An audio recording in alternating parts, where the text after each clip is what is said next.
دکھا دے ہدایت کا نور، قلب مضطر ہو جائے مسرور، سیرت مستقیم، سیرت مستقیم۔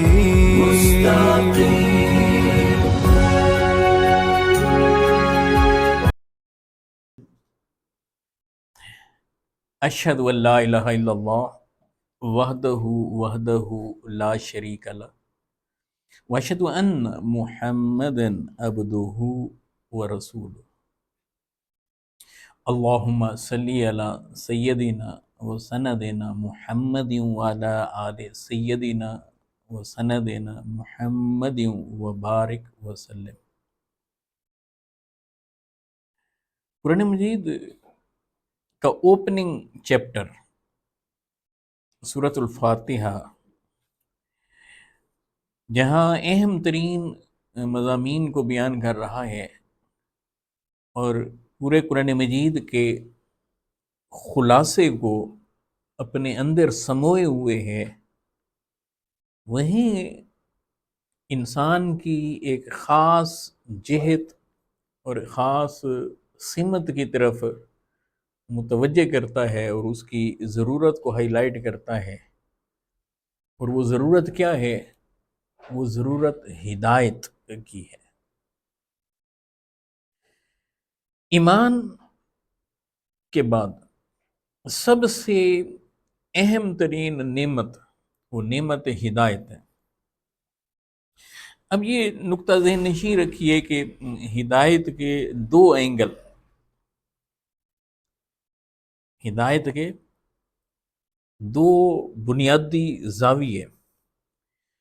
جب آپ کائنات کا مطالعہ کرتے ہیں، کائنات پر نگاہ ڈالتے ہیں، تو آپ کو یہ نقطہ نظر آئے گا کہ اللہ سبحانہ و تعالیٰ نے ہر چیز کے اندر ہدایت کو رکھا ہوا ہے۔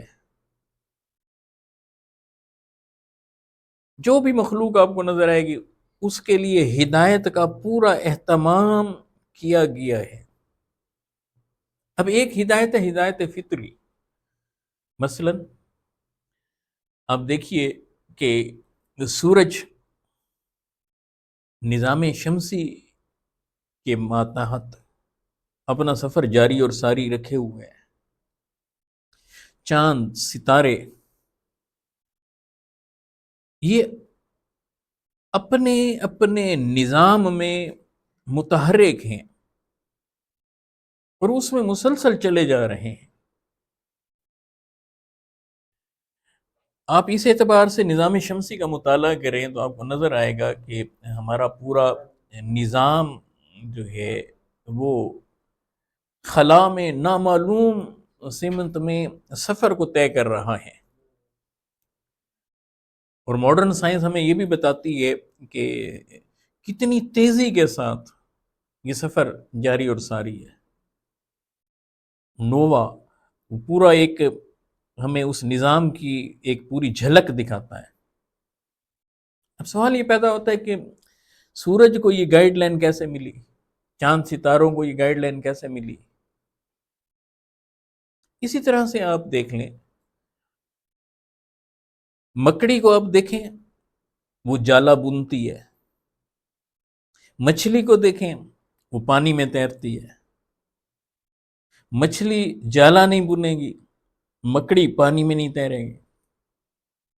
پرندہ گھونسلہ بناتا ہے، شہد کی مکھی چھتا بناتی ہے۔ اب کبھی دیکھیں کہ شہد کی مکھی کبھی گھونسلہ نہیں بنائے گی، پرندے کبھی چھتا نہیں بنائیں گے۔ اسی طرح سے آپ جس چیز کو بھی دیکھیں گے وہ اپنے مرکز پر اپنے مخصوص انداز میں محو سفر ہے۔ پرندے اڑ رہے ہیں، مچھلیاں تیر رہی ہیں، جانور چل رہے ہیں۔ ہم کہہ دیتے ہیں کہنے کے لیے کہ ان کی جبلت میں یہ چیز ہے، یا سائنٹیفکلی ایک اینگل یوں لے لیں گے، ان کے ڈی این اے میں یہ پڑا ہوا ہے۔ سوال یہ پیدا ہوتا ہے کہ ان کی جبلت میں یہ ہدایت کس نے رکھی ہے، ان کے ڈی این اے میں یہ چیز کس نے رکھی ہے؟ تو یہاں سے نا ایک بلیک فلیش مارے نا تو یہ پہلا جو اس میں سے ایک تصور باہر نکلتا ہے وہ یہ نکلتا ہے کہ یہ جب کریشن پر نگاہ جاتی ہے تو کریٹر سامنے آ جاتا ہے۔ تخلیق کو دیکھنے کے ساتھ ہی، تخلیق پر غور و فکر کرنے کے ساتھ ہی پتہ چلتا ہے کہ کوئی خالق بھی ہے۔ جب خالق پر دھیان جاتا ہے تو یقینی سی بات ہے کہ اس نے پورا ایک نظام بھی بنا رکھا ہے، اس نظام کے وہ محتاط ہیں۔ کائنات کو دیکھ کر پہلا تو یہ ذہن میں سوال آتا ہے نا، کوئی ڈیزائنر ہے جس نے یہ کائنات ڈیزائن کی، پلانر ہے جس نے یہ پلان بنا رکھا ہے اور اسے چلا رکھا ہے اور اسے سنبھال رکھا ہے۔ ہاں، ایک اور اینگل ہے کہ جہاں عقل اور شعور کا تعلق نہیں ہے نا، تو وہاں یہ چیزیں اپنے نظام میں اس نظام کے مطابق چلی جا رہی ہیں۔ سورج، چاند، ستارے، بالائی کائنات، زیریں کائنات، پانی کو دیکھیں اس کا فلو کیسے ہوتا ہے، بالائی سطح سے نشیبی سطح کی طرف۔ کبھی آپ کو نشیب سے بالائی سطح کی طرف پانی جاتا ہوا دکھائی نہیں دے گا۔ تو یہ ایک اینگل یہ ہمارے سامنے آتا ہے۔ ہاں، جہاں عقل ہے، جہاں خرد ہے، جہاں شعور ہے، تو اللہ سبحانہ و تعالیٰ نے ان کی ہدایت کے لیے نبوت اور رسالت کے نظام کو جاری کیا۔ انسان، اب اس کو اختیار بھی دیا گیا، عقل بھی دی گئی، خرد بھی دی، شعور اس کے اندر رکھا، تو اب اس کے ساتھ نا ہدایت کا دوسرا نظام دے دیا۔ اس کی گائیڈ لائن کے لیے اللہ سبحانہ و تعالیٰ نے نبوت اور رسالت کے نظام کو ساتھ میں چلایا ہے۔ اب یہ بڑا کمال نقطہ ہے۔ اب قرآن مجید کے حوالے سے آپ یہ دیکھیں کہ جب یہ ہدایت کا پورا نظام ہے تو انسان کے لیے اس کا پورا اہتمام کیا گیا۔ آدم علیہ السلام سے ایک ہدایت کا سلسلہ شروع ہوا اور وہ اختتام پذیر ہوا سید عالم صلی اللہ علیہ وآلہ وسلم۔ آ کر یہ سلسلہ ختم ہو رہا ہے، نبوت کا چیپٹر کلوز ہو رہا ہے۔ آپ صلی اللہ علیہ وآلہ وسلم کے تشریف لانے کے بعد قیامت تک پیدا ہونے والا کوئی بھی شخص نبی یا رسول بن ہی نہیں سکتا، کیونکہ ہدایت اور رشد کے جس سلسلے کا آغاز انسانیت کے لیے اللہ سبحانہ و تعالیٰ نے شروع کیا سیدنا آدم علیہ السلام سے، اسے اختتام پذیر کیا سید عالم صلی اللہ علیہ وآلہ وسلم پر۔ اور ایسے ہی آپ اس نظام کو ذرا غور سے دیکھیے، انسان کی ہدایت کے لیے، فہم والوں کی ہدایت کے لیے، شعور والوں کی ہدایت کے لیے، عقل والوں کی ہدایت کے لیے نبوت اور رسالت کے جس سلسلے کا آغاز ہوا تو اس کے ساتھ ساتھ کتابیں بھیجی گئیں۔ اب وہ کتابیں بھی ساتھ ساتھ آ رہی ہیں، اور پھر سید عالم صلی اللہ علیہ وآلہ وسلم جب سب سے اینڈ پر سلسلہ ہدایت کو مام عروج پر لاتے ہیں تو آقا علیہ السلام کے ساتھ صحیفہ انقلاب قرآن مجید کو اتارا جاتا ہے۔ اچھا، اب یہاں ذرا ہدایت کے ساتھ ساتھ اس ایمانی پہلو کو بھی ذہن نشین رکھیں۔ سیدنا آدم علیہ السلام جب تشریف لائے تو جناب آدم علیہ السلام کو ماننا یہ ایمان بنا۔ اچھا، اب نوح علیہ السلام ابھی تشریف نہیں لائے، جناب ابراہیم علیہ السلام تشریف نہیں لائے، ان کی امت کے لیے ان پر ایمان لانا اور انہوں نے جو کچھ انہیں عطا کیا اس نظام کو فالو کرنا، یہ ایمان بنا۔ اب وہ جو ہدایت کا سلسلہ ہے نا وہ دین سے جڑا ہوا ہے۔ اب ذرا دیکھیں کہ دین کے اندر اضافہ کیسے ہو رہا ہے۔ جب نوح علیہ السلام آ گئے تو اب نوح علیہ السلام کو بھی ماننا ہے، آدم علیہ السلام کو بھی ماننا ہے۔ اب ابراہیم علیہ السلام تشریف لائے تو ابراہیم علیہ السلام کو بھی ماننا ہے، نوح علیہ السلام کو بھی ماننا ہے، اور آدم علیہ السلام کو بھی ماننا ہے، پچھلے جتنے بھی پیغمبر ہیں ان کو ماننا ہے۔ لیکن اب عمل کس پر کرنا ہے کہ جو شریعت جناب ابراہیم علیہ السلام لائے، لیکن پیچھے والوں کو آپ نے مانتے چلے جائیں۔ اب یہ اضافہ ہو رہا ہے، جب جناب آدم علیہ السلام تھے تو جناب آدم علیہ السلام تک سارا سلسلہ محدود تھا، ہدایت صرف انہی سے، ایمان انہی پر۔ جب اگلے پیغمبر آگے اب انہیں بھی ماننا ہے، پہلے والوں کو بھی ماننا ہے، ماننا انہیں بھی ہے، مگر وہ جو نظام دیں گے، جو شریعت دیں گے، عمل اس پہ کرنا ہے۔ ابراہیم علیہ السلام انہیں ماننا ہے، اور ان کے ساتھ ساتھ پچھلے پیغمبروں کو بھی ماننا ہے، لیکن شریعت جو ابراہیم علیہ السلام دیں گے اس پر آپ نے عمل کرنا ہے۔ جناب اسحاق علیہ السلام یہ بھی پیغمبر ہوئے، ادھر سے جناب اسماعیل علیہ السلام یہ بھی پیغمبر ہوئے۔ اسی طرح سے یہ سلسلہ آگے چلتا ہے، چلا جاتا ہے، جو نبی آتے چلے جاتے ہیں۔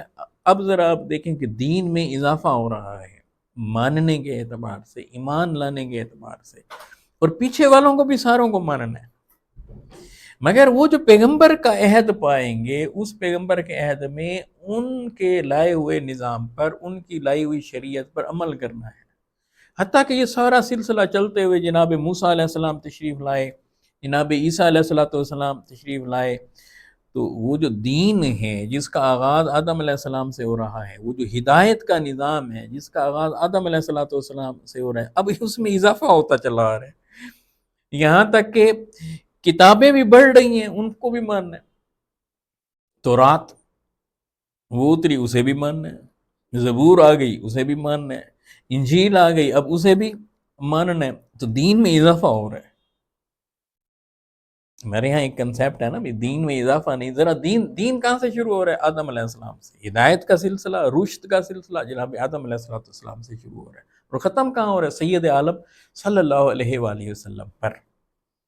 حتیٰ کہ جب نبی اکرم صلی اللہ علیہ وآلہ وسلم کے سر اقدس پر تاج ختم نبوت رکھ دیا گیا، سلسلہ رشد و ہدایت یہاں پہنچا، اب آقا علیہ السلام کے بعد پیدا ہونے والا قیامت تک کوئی بھی فرد بشر پیغمبر اور رسول بن نہیں سکتا، تو اب بھی قرآن مجید کو ماننا ہے، آقا علیہ السلام کو ماننا ہے، مگر ساتھ میں تورات پر بھی یقین رکھنا ہے، زبور پر بھی ایمان رکھنا ہے، انجیل پر بھی ایمان رکھنا ہے، آدم علیہ السلام کو بھی ماننا ہے، نوح علیہ السلام کو بھی ماننا ہے، موسیٰ علیہ السلام کو بھی ماننا ہے، ابراہیم علیہ السلام کو بھی ماننا ہے، اسماعیل علیہ السلام کو بھی ماننا ہے، اسحاق علیہ السلام کو بھی ماننا ہے، ایوب علیہ السلام، الغرض وہاں سے لے کر جناب عیسیٰ علیہ السلام سے ہوتے ہوئے آقا علیہ السلام تک سب کو ماننا ہے، مگر ایمان سب پر لانا ہے، مگر فالو کسے کرنا ہے؟ سید عالم صلی اللہ علیہ وسلم۔ اب جب صحیفہ انقلاب قرآن مجید آ گیا، سیرت مصطفیٰ صلی اللہ علیہ وسلم آ گئی، شریعت محمدیہ آپ کے سامنے آ گئی، تو اب عمل اس پر کرنا ہے، ایمان سب پر رکھنا ہے، کیونکہ بھیجا سب کو کس نے ہے؟ اللہ سبحانہ و تعالیٰ۔ بھیجنے والا کون ہے؟ اللہ سبحانہ و تعالیٰ۔ اب کمال نقطہ ہوا کہ حضور علیہ السلام جب تشریف لائے تو آقا علیہ السلام پر صحیفہ انقلاب کھلا۔ وہ بڑا دلچسپ چیپٹر ہے، اس میں ہدایت کا ایک ایسا شاندار اینگل اور شاندار پہلو ہے جو سمجھائے گا کہ قرآن مجید کیسی کتاب ہے۔ اس کا ایک اینگل اور زاویہ دیکھتے ہیں۔ پہلی وحی اتر رہی ہے، سورۃ العلق کی پہلی 5 آیات اتر رہی ہیں، اقرأ باسم ربک الذی خلق، پڑھیے نا، اپنے رب کے نام سے جس نے انسان کو تخلیق کیا ہے۔ اچھا یہاں دیکھیں کمال نقطہ، بڑا ہی کمال کا نقطہ، وہ کیا ہے؟ وہ یہ ہے کہ جہاں جہاں اللہ سبحانہ و تعالی نے نعمتیں بانٹی ہیں، انسانیت پر نعمتوں کے دروازے کھولے ہیں، وہاں باری تعالیٰ نے لفظ رب استعمال کیا، اور جہاں جہاں لفظ اللہ آیا ہے عمومی طور پر آپ یہ دیکھیں گے کہ وہاں عبادت کی آگے ڈیمانڈ ہے، احکامات ہیں، شرک کی ممانعت ہے، دیگر چیزیں اس کے ساتھ جڑی ہوئی ہوں گی۔ اب جب کوئی عظیم تر نعمت اللہ تعالیٰ دے یا کوئی بھی نعمت بندہ اللہ سے مانگے تو اس میں ایک فلسفہ پنہا ہے، وہ کیا کہ باری تعالیٰ نے وہاں پر اپنا حوالہ، اپنا تذکرہ کس عنوان سے کیا؟ رب کے، کیونکہ رب کا معنی ہوتا ہے پروان چڑھانے والا، پرورش کرنے والا، سٹیپ بائی سٹیپ آگے بڑھانے والا، دینے والا، عطا کرنے والا۔ اچھا، اب یہ پہلی وحی ہے، سورۃ العلق کی پہلی 5 آیات سید عالم صلی اللہ علیہ وآلہ وسلم پر غار حرا میں مکۃ المکرمہ میں اتر رہی ہیں۔ اور ادھر ذرا قرآن مجید کی موجودہ ترتیب کو دیکھیں، ترتیب توقیفی کو، تو اس کی پہلی آیت وہاں بھی ذرا دیکھیں کہ اللہ کی حمد کے ساتھ ہی رب العالمین کا ذکر، الحمدللہ رب العالمین۔ اب دیکھیں یہاں بھی عالمین کا رب۔ تو قرآن مجید کے اس خوبصورت ترین انداز سے ایک فہم یہاں سے اجاگر ہو رہا ہے، منفرد انداز میں مل رہا ہے کہ جہاں عمومی طور پر اللہ کا لفظ آ گیا، باری تعالیٰ کا اس میں ذات آ گیا، تو وہاں آگے یا تو عبادت کرنے کی بات آ جائے گی، یا شرک سے بچنے کی بات آ جائے گی، یا والدین کے ساتھ حسن سلوک، انسانیت کے تعلقات، تو اس طرح کی چیزیں۔ اور جہاں لفظ رب استعمال ہوا تو وہاں عطا کے دروازے کھلنا شروع ہو جاتے ہیں۔ اب چونکہ ہدایت ایک بڑی عظیم نعمت تھی، آگے ہدایت کا تذکرہ آنا تھا، تو پیچھے رب العالمین، پھر آگے رحمانیت اور رحیمیت کا ذکر، پھر قیامت کے مالک ہونے کا تذکرہ، پھر دعا سکھا دی کہ محض تیری ہی بندگی کرتے ہیں، تجھے ہی سے مدد چاہتے ہیں، تو پھر ہدایت کا تذکرہ شروع کر دیا۔ کیا منگوایا جا رہا ہے؟ اہدنا الصراط المستقیم۔ اب دیکھیں، اچھا یہی انداز آپ کو قرآن مجید میں انبیاء کی دعاؤں میں نظر آتا ہے۔ جب جب اللہ سے انہوں نے مانگا تو بڑا ہی کمال نقطہ آپ کو نظر آئے گا۔ رب کے حوالے سے سیدنا آدم علیہ السلام کی دعا کا جائزہ لیں۔ اللہ کی بارگاہ میں یوں عرض کرتے ہیں، ربنا ظلمنا انفسنا وان لم تغفر لنا وترحمنا لنکونن من الخاسرین۔ ربنا، اے ہمارے رب، اللہم نہیں کہا، ذہن نشین رکھیں، جہاں اللہ چونکہ الہ سے ہے نا، تو وہ عبادت کو طلب کرتا ہے، عبادت کو مانگتا ہے، جھکنا مانگتا ہے، رکوع مانگتا ہے، سجود مانگتا ہے، ٹھیک ہے نا، وہ حکم کی تعمیل چاہتا ہے۔ جب رب کہا تو رب میں عطا ہی عطا ہے، نعمت ہی نعمت ہے، دینا ہی دینا، تو اللہ کی طرف سے چیزیں بندے پر اترنا شروع ہو جاتی ہیں۔ یہ کون ہے؟ جناب آدم علیہ السلام اللہ سبحانہ و تعالیٰ سے مانگ رہے ہیں۔ اچھا، جناب موسیٰ علیہ السلام اللہ سے مانگتے ہیں، رب شرح لی صدری ویسر لی امری واحلل عقدۃ من لسانی یفقہوا قولی۔ اب یہاں پھر دیکھیں، رب، اے رب میرے سینے کو کھول دے۔ اب یہ عظیم تر شرح صدر مانگا جا رہا ہے، قوت گویائی، مقبول پہلو اس کے مانگے جا رہے ہیں۔ تو یاد کرنے کے لیے کون سا لفظ استعمال کر؟ رب۔ ذرا یہ دیکھیں ہدایت کیسے سرایت کر رہی ہے۔ جناب ابراہیم علیہ السلام اللہ سبحانہ و تعالیٰ کی بارگاہ میں مانگ رہے ہیں، رب اجعلنی مقیم الصلاۃ ومن ذریتی۔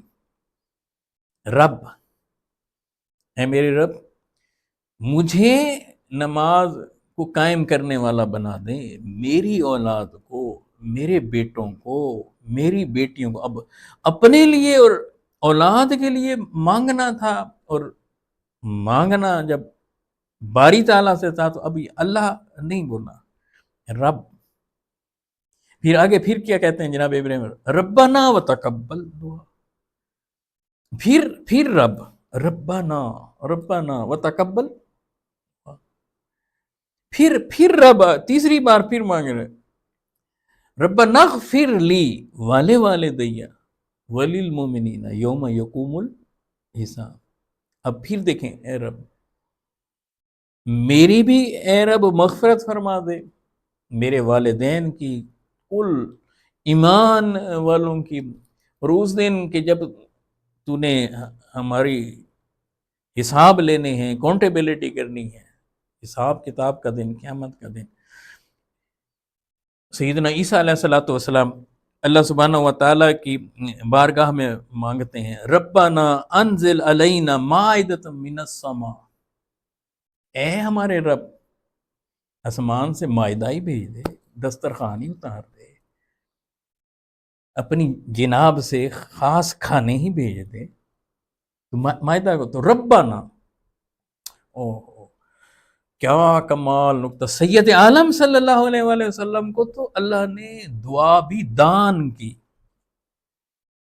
ہدایت کے اس پہلو پر دھیان دیجیے کہ وہ کیا دی، کسی نے کچھ مانگا، کسی نے اپنے لیے مانگا، کسی نے اولاد کے لیے مانگا، کسی نے فیملی کے لیے مانگا، کسی نے امت کے لیے مانگا، کسی نے کسی کے لیے مانگا، مگر سید عالم صلی اللہ علیہ وآلہ وسلم نے جب مانگا، اور وہ بھی اللہ نے منگوایا، وہ دعا بھی خود عطا کی، مگر لفظ دیکھیں اللہ نے جو دان کیے ہیں اپنے محبوب مصطفیٰ صلی اللہ علیہ وسلم، وہ کیا کیے، فرمایا کہ میرے محبوب یوں فرما دیں، کل رب زدنی علما، سب سے اچھوتی اور منفرد اور قیمتی چیز منگوائی، وہ کیا ہے، علم۔ رب زدنی علما، اے میرے رب میرے علم میں اضافہ فرما، محض علم نہیں مانگا، یہ نقطہ ذہن نشین ہے، علم میں اضافہ مانگا ہے، رب زدنی زدنی زدنی علما۔ محض علم تو بہت سوں کو حاصل ہوگا نا، تو جسے جتنا بھی ہے اب اس سے بھی بڑھا دیں، اس سے بھی بڑھا دیں، اس سے بھی بڑھا دیں، گویا یوں محسوس ہوتا ہے کہ جب زبان مصطفیٰ علیہ السلام پر یہ دعا مچل کر آئی تو یوں کہا مخلوق میں سب سے میرے علم کو بڑھا دینا، رب زدنی علم۔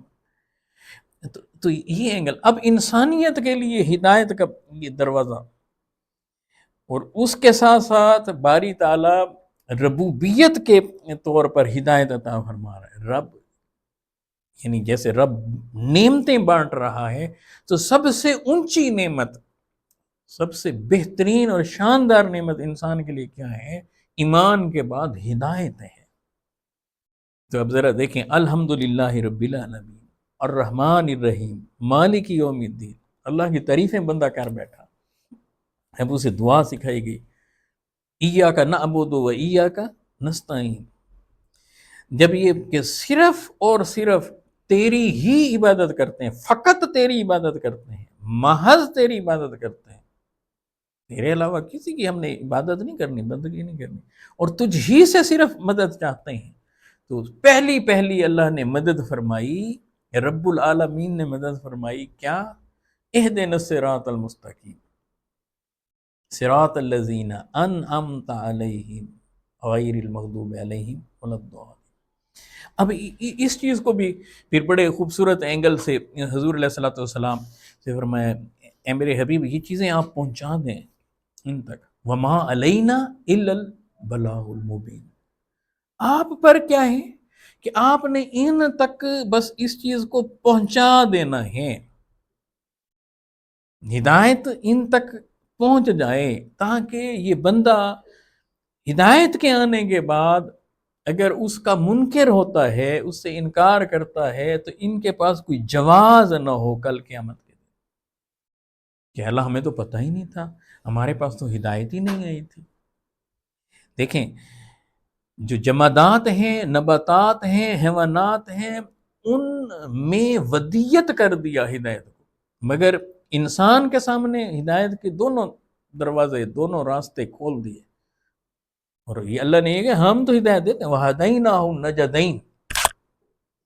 اچھا یہ بھی بڑا دلچسپ امر ہے، بڑا ہی کمال کا پہلو ہے کہ جب انسان کو ہدایت دینی تھی، شعور والے کو ہدایت دینی تھی، تو جب ادھر ہدایت نے آنا تھا جن کے پاس عقل تھی، یعنی عقل اور ہدایت دونوں کو اکٹھا ملا کر رکھا گیا ہے۔ قرآن مجید نے کہا اما یاتینکم منی ھدی ومن اتبع ھدایا فلا خوف علیہم ولا ھم یحزنون، کہ جہاں نبوت آئی وہاں پہلے سے یعنی جہاں عقل ہے وہاں آگے ہدایت کا پورا، اب وہ کوئی قبول کرے یا نہ کرے، جواز نہیں ہوگا ان کے پاس قیامت کے دن۔ اس لیے حبیب علیہ الصلوۃ والسلام کو اللہ سبحانہ و تعالیٰ نے فرمایا کہ میرے حبیب، یہ جو ہم نے آپ کے پاس پیغام پہنچا دیا ہے، یا ایھا الرسول بلغ ما نزل من ربک، اے پیارے حبیب، اے پیارے رسول صلی اللہ علیہ وسلم، جو آپ کے رب نے آپ تک پیغام پہنچایا ہے انہیں ان تک بار بار پہنچا دیں۔ اب یہ ایک جو قرآن مجید کی فصاحت اور بلاغت ہے جو کسی اور کے پاس نہیں ہے۔ قرآن مجید کو کوئی کسی اینگل سے لے کے، نہ قرآن جیسی فصاحت کسی کے پاس، نہ بلاغت کسی کے پاس، نہ وہ انداز کسی کے پاس، نہ وہ مفہوم کو کنوے کرنے کی پاور کسی کے، کیونکہ یہ کلام ربی ہے۔ اچھا ایک ہوتا ہے ابلاغ، ایک ہے تبلیغ۔ ابلاغ میں کیا ہوتا ہے؟ کسی چیز کو سنگل ٹائم پہنچا دیں، ایک بار یک بارگی آپ اسے منتقل کر دیں، ٹھیک ہے۔ اور ایک ہے تبلیغ کہ کسی چیز کو بار بار پہنچائیں، بار بار ذہن جدید پر دستک دیں، ذہن انسانی پر بار بار دستک دیں۔ ایک انزال ہے، ایک تنزیل ہے کہ جب ایک ہی بار یک بارگی کسی چیز کو بھیجنا ہوتا ہے، ایک ہی بار اوپر سے نیچے ایک بار آئے، تو یہ انزلنا کا لفظ، انا انزلناہ فی لیلۃ القدر، لوح محفوظ سے آسمان دنیا پر یک بارگی، الحمد سے والناس تک پورا قرآن یک بارگی اتارا، تو کہا انا انزلنا۔ اب دوسرا اس کے اندر کیا ہے؟ دوسرا اس کے اندر آپ نقطہ دیکھیں، تنزیل ہے، نزلنا، یعنی کہ بار بار اس کو۔ اب قرآن مجید 23 سال میں تھوڑا تھوڑا آسمان دنیا سے جبریل امین لاتے رہے سید عالم صلی اللہ علیہ وآلہ وسلم کے قلب اطہر پر، تو اب لفظ بدل گیا، فرمایا انا نحن نزلنا علیک القرآن، ہم بار بار آپ پر کیا اتارتے ہیں؟ قرآن۔ انا نحن نزلنا الذکر وانا لہ لحافظون۔ اب یہ اشارہ ہے یہاں پر، نزلنا کہہ کر تنزیل کی طرف اشارہ ہے، تو یعنی کہ یہ بار بار جبریل نے آنا ہے قرآن کو لے کر، آقا کے قلب اطہر پر اترنا ہے، تو یہ 23 سال تک پھیلا ہوا ہے وہ ٹینیور،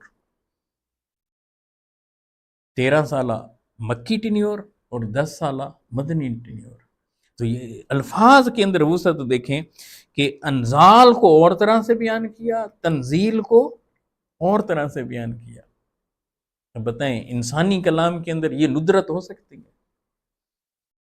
ایسا ممکن ہی نہیں ہے، مگر قرآن مجید کو جس اینگل اور جس زاویے سے آپ دیکھیں کہ اس کے اندر اللہ سبحانہ و تعالیٰ نے اس پہلو کو رکھا ہے، اور اپنے حبیب علیہ الصلوۃ والسلام سے فرمایا ہے کہ میرے محبوب صلی اللہ علیہ وآلہ وسلم بلغ،